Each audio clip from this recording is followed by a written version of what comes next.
I'm not an expert on the power grid, but I am a security person that knows a little bit about the power grid. And I've talked about it in the past.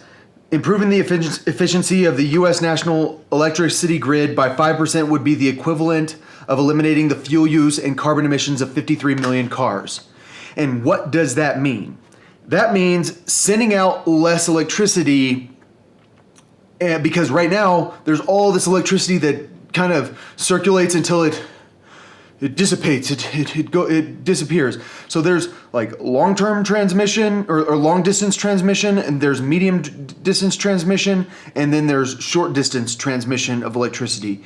And you can only transmit electricity so far, so like such a long distance. And on television, it sounds like everyone thinks that if the Texans were on the national power grid, everything would be different. But the reality is that in Texas, there are actually power plants located all over the state, and a huge amount of those are coal. And Texas is the number one producer of wind energy in the United States, but it's only in certain areas. And the fact of the matter is that if we want to save the planet, like John Kerry says, we have 9 years to save the planet from global warming or from climate change, or else we're all screwed. If we want to save the planet, some of us need to learn how to get a freaking sweater. My house right now, I'm sweating my ass off. It's 77 degrees. I got all the vents closed. My mom sets the thermostat to 77 freaking degrees in this house. I think my mom should be punished.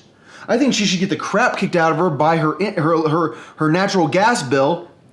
Everyone else thinks that my mom has a right to have the temperature at 77 degrees in this house. Personally, I don't think she does. There's nothing I can do about it because my mom will get angry.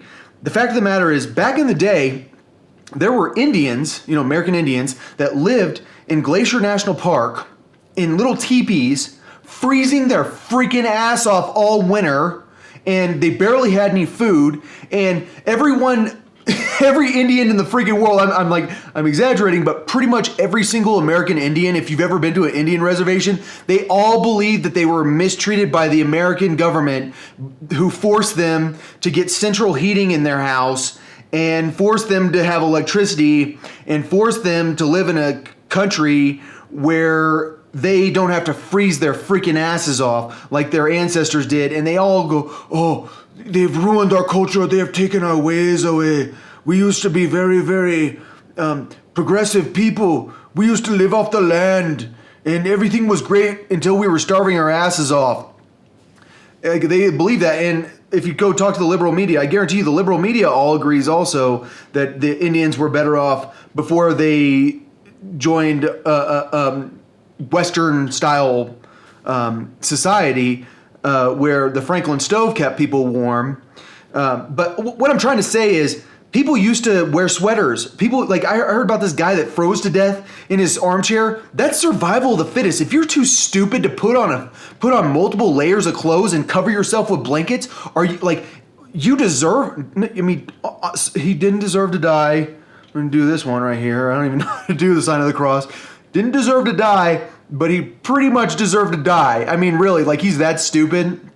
So what I'm trying to say is, if we want to save our society, maybe we need more blackouts. And does that mean that we should have controlled blackouts versus blackouts where they can't control things? That's what I think should happen. Is like, there should, like, maybe the energy companies should underestimate how much electricity people need sometimes, and some people are just not going to have as much electricity. Maybe people should be punished that are overusing electricity. I don't know, but more than anything, I think the situation in Texas tells us something, right?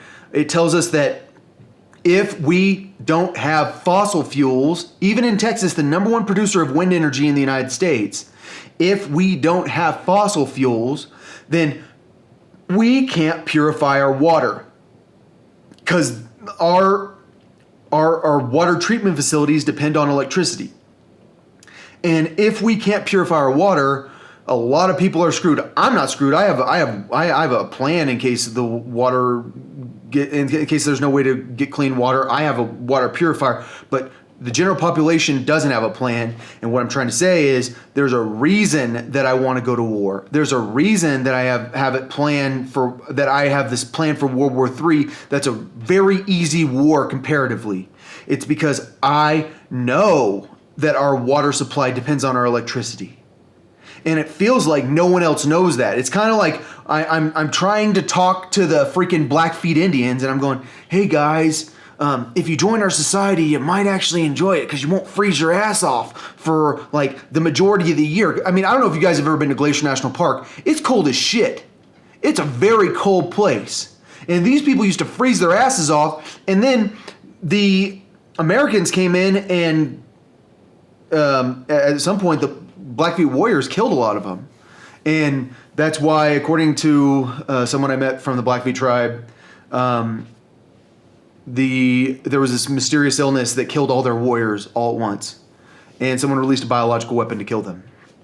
And it was kind of an interesting conversation that I had with this guy. And I, at the time, told everyone, hey, this is relevant because this is like our secret history where we killed so many people with a biological weapon. And I told them we have a biological weapon. I'm talking about the Americans. I told the American government we have a biological weapon. And the Blackfeet tribe is a pretty good indication about it. Apparently no one knows I exist. Pretty weird. I had a dream that someone from the Army told me that I should join the Army. I think I should. I think that you guys should start acting like COVID-19 is more than just a disease problem. It's a military problem for us if we aren't ready for it. So anyways, I know I wasn't going to talk. That's what I wanted to talk about, how the power outages in Texas that are the result of not having enough natural gas are a pretty good indication that someday this is going to happen again, but on a much bigger scale. And when that happens, I wouldn't want to be in Texas where everyone has guns, because most people won't freeze to death. I refuse to put on a sweater. During the winter, I never put on sweaters. I'd rather freeze to death in my chair. These people. I can't believe this guy died. No, don't laugh. You're a bad politician. You're a bad politician. You're like Ted Cruz right now. I'm not a politician, bitches. You guys didn't vote for me. All right. I got to go work on these cartoons, dude. It's really hard learning how to do cartoons when you've never done them. That's what I want to talk about is how what happened in Texas is a pretty good indication we need to go to war. But everyone's going to sit around and be like, no, we're Indian. We're the Blackfeet Indians. We would rather freeze to death than joining the Americans in having Franklin stoves so that we don't freeze.